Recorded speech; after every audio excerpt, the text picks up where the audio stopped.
Welcome to the MEDINA training video related to the integrated UI.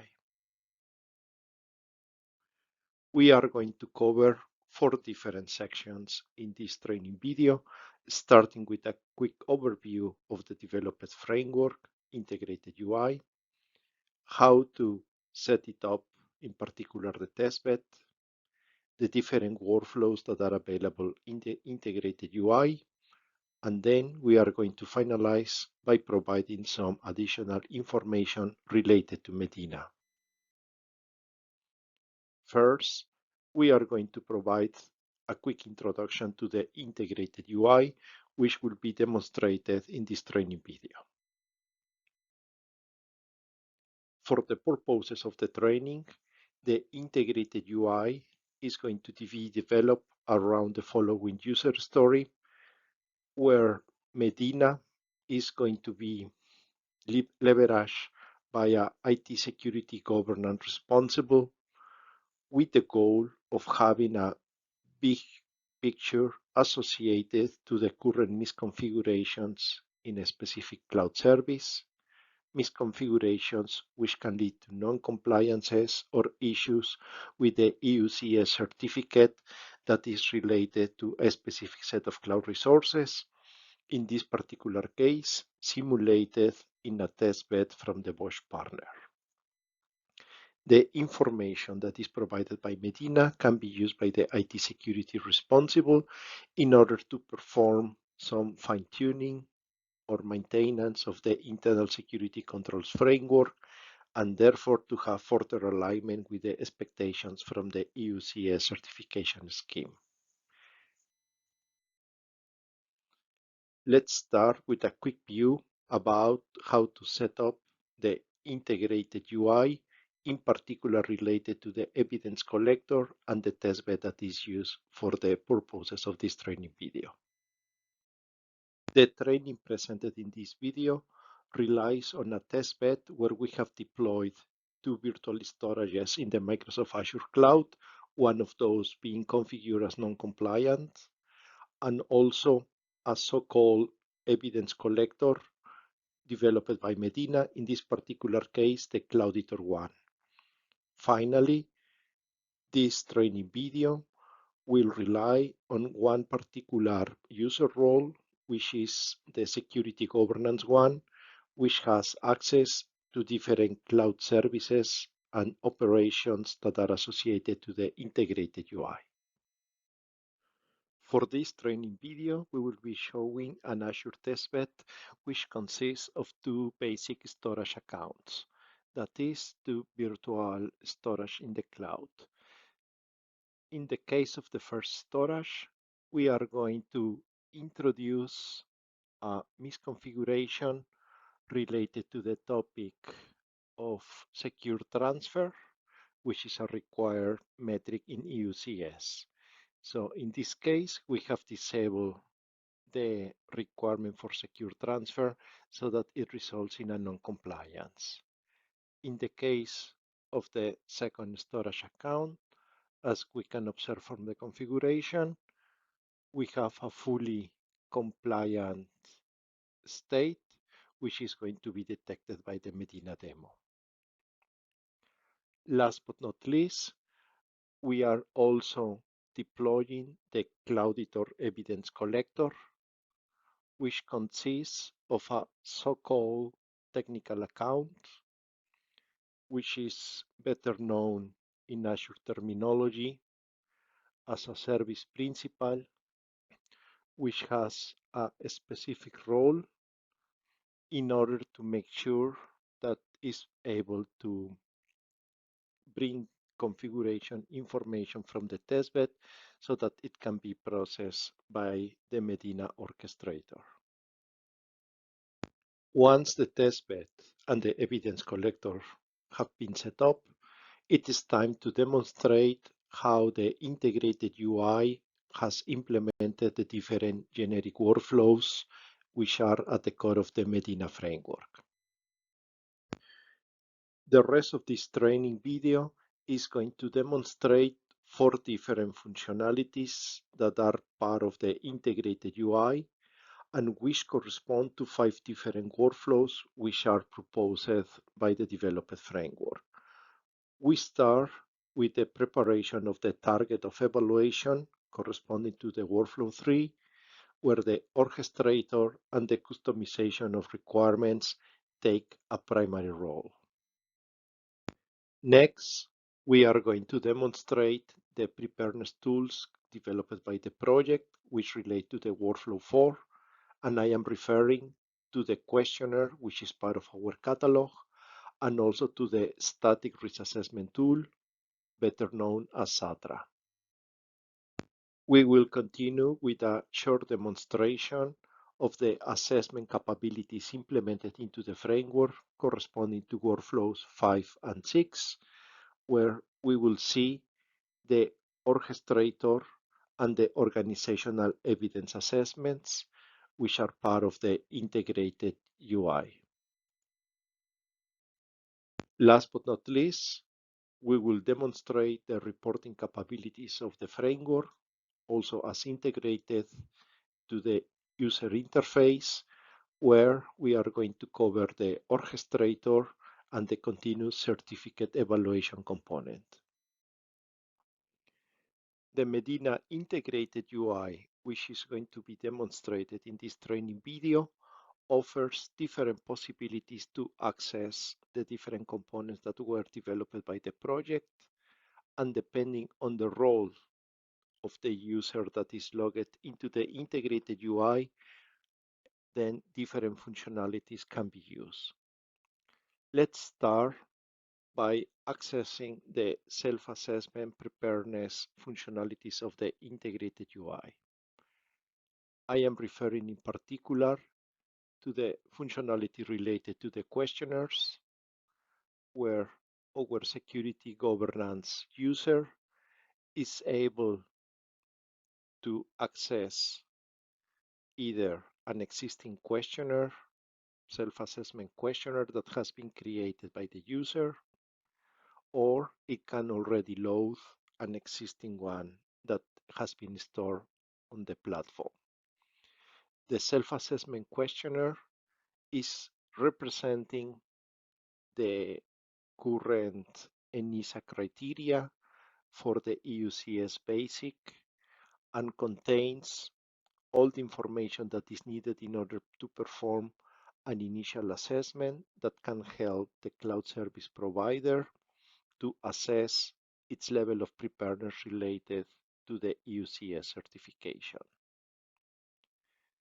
Furthermore, it is possible in the case of MEDINA to generate a report associated to the level of preparedness, a report which can be accessed also via the integrated UI and can be exported, for example, on PDF format.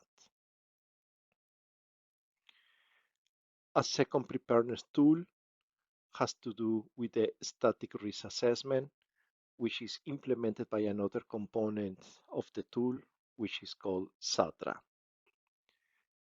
In the particular case of the SATRA tool, we can have access to information that is being available in the platform, where a user can also generate a questionnaire that, like in the case of the catalog, contains the very basic information which is needed by the framework to compute the risk associated to the non-compliance in case that some of the topics have been answered as not implemented or not applicable in the case of the cloud service. This happens for each and one of the requirements on the EUCS catalog, where once that it has been answered by the cloud provider, for the computation of the risk, different information associated to the affected assets can be entered into the tool. So finally, a risk assessment graph can be obtained showing the different levels of risks which are computed by the engine, and we can see areas of opportunity where potential risk improvements can be performed, risk can be mitigated, and therefore there is a better possibility to obtain the corresponding EUCS certificate. Next, on this training video, we are going to demonstrate the features that are offered by the integrated UI to do the continuous compliance monitoring, which is the basis of our certification process. Let's start by visiting the catalog of controls and metrics, where, as we can infer from the name, we have preloaded the EUCS catalog of requirements, and it's possible to navigate through it using the different controls, requirements, and even arriving to the level of metrics. So as we can see, the catalog already contains a number of hard-coded metrics, each one of the metrics associated with a specific requirement, a description, and a suggested target value, which can be changed by the auditor in case that a different security policy applies for the cloud provider. Furthermore, even though the catalog at the moment is only preloaded with the EUCS requirements, we can also find information about similar controls, which are coming from different frameworks. Let's take, for example, the Cisco CCF framework, which can give us access to a mapping between the EUCS so that in future implementations, it can be possible to assess compliance not only to EUCS, but also to other different standards. The catalog takes a very important role for the continuous compliance monitoring capabilities of the tool. In this particular case, which are offered by the orchestrator. The orchestrator gives us a single view, a single dashboard, where we can see the different cloud services for which our particular security governance user has access. And for each one of the cloud services, we are able to see basic information associated to the resources that are part or which are being monitored. In this particular case, we remember from the testbed 2 different storage accounts which are hosted in Microsoft Azure. And for each one of the relevant storage accounts and the cloud service, we can have some metadata. And very important to start triggering the continuous compliance monitoring process, we can configure the target of evaluation to very clearly denotate which are the requirements for which we are expecting the continuous automated monitoring to happen. In this particular case, for the purposes of this training video, we are going to configure the automatically monitoring of one requirement, the OPS 21.1H, which is coming from the EUCS catalog.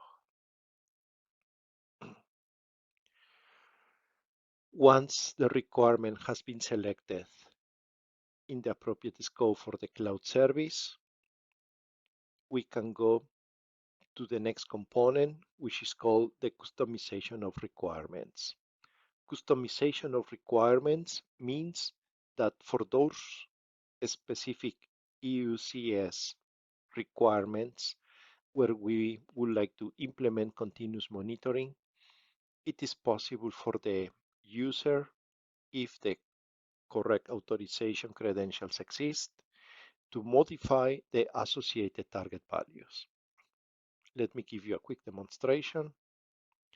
So here, for example, we can see that for the specific cloud service that we are discussing, the Bosch test scenario, we can visualize a short explanation about the EUCS requirement that needs to be customized, the assurance level to which it relates, all the information coming from the catalog, and very important, we can see information about the metrics coming also from the catalog, which are associated to the requirement.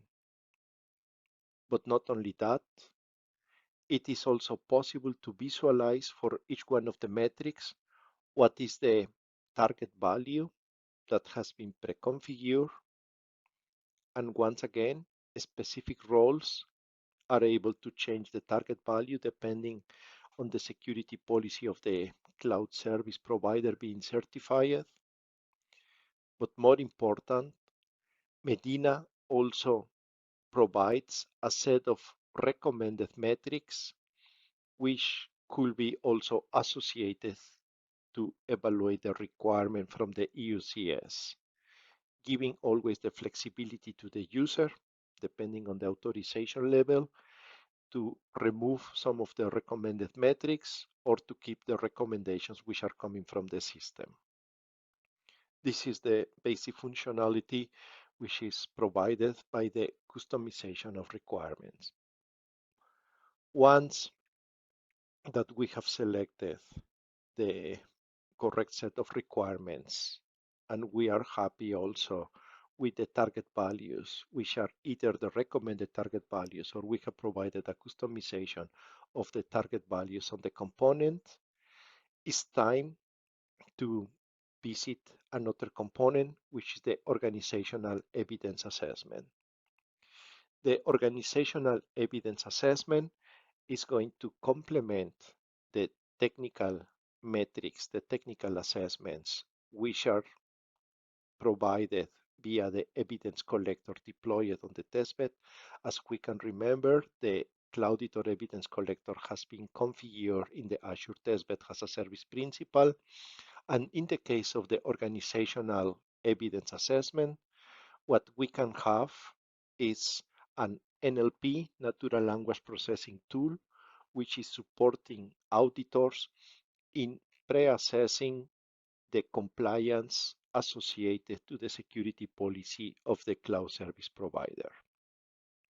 In order to do this, a PDF containing the security policy is uploaded to the tool, and then afterwards, for each one of the organizational metrics related to auditor questions, we can have a recommended answer. So this can be confirmed by the corresponding auditor role as a compliant or as a non-compliant requirement. And this information can be then used to be submitted to the orchestrator so that it can be aggregated to the technical assessments in order to compute a final aggregated compliance for the overall cloud service. Let us see how this information looks like. We will go back to the orchestrator.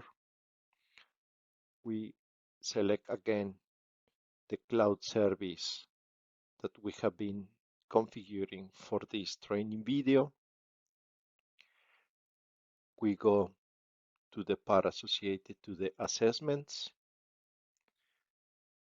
As expected, we have assessments related to the two different resources which have been discovered as existing in our testbed, one for each one of our storage in the cloud, and also as expected in the particular case of the storage, which is called Medina Storage Test 1, there is one metric which is non-compliant. As we can remember, this is the metric that we have configured in such a way in the Azure testbed for the purposes of this training. Related to the non-compliances, we can obtain further information, further evidence, which is also stored internally by Medina in order to provide authenticity, which has to do with the actual assessment that has been performed. And more important, the information that is aggregated from the different assessment results related to the different resource types is going to reflect on the certificate status associated to the service. In this particular case, also via the orchestrator, we can access a repository of different EUCS certificates which have been generated for the purposes of our training. We can see the different states associated with the certificates. In this case, for example, we can see a change in compliance state of the certificate from having a minor deviation to having a major deviation. And if we would like to obtain more information about why this major deviation has been detected, we can go to another tool which is offered by the framework, which is the Continuous Certificate Evaluation, or CCE, where basically we are able to visualize in a three-way manner the compliance status of the different requirements, metrics, and associated resources. And more than that, we can easily identify which requirements have changed, which metrics have changed in such a way that they have produced the non-compliance that has resulted in a change in the value of the certificate. So here, for example, we can see as expected that for the Medina Test 1, there is one particular metric which is non-compliant, and because of this metric, the assessment of the overall requirement is also highlighted as non-compliant. If I would like to get, as operator, more information about how to fix the non-compliance, then I can link directly to the so-called implementation guideline. The implementation guideline has to do with information which is also assessed in the catalog as implementation guidelines, where I can visualize specific information which is also in most of the cases provided by ENISA, and will give me further hints about what needs to be done in order to fix the non-compliance that has been detected by the framework. With all of this information, it is possible to enable continuous audit-based certification with automation, which we hope is going to give a real-time view about EUCS and how it affects the different resources of a cloud service provider. We will finalize this training video by providing some additional information related to the Medina project, where information about deliverables, source code, etc. can be found. Please don't hesitate in visiting any of the links that are shown on this slide in case that you would like to obtain further information about the developed framework. You can also obtain further information about the Medina project by following the information which is shown on this slide related to our social network presence. Thank you so much for your attention to this training video.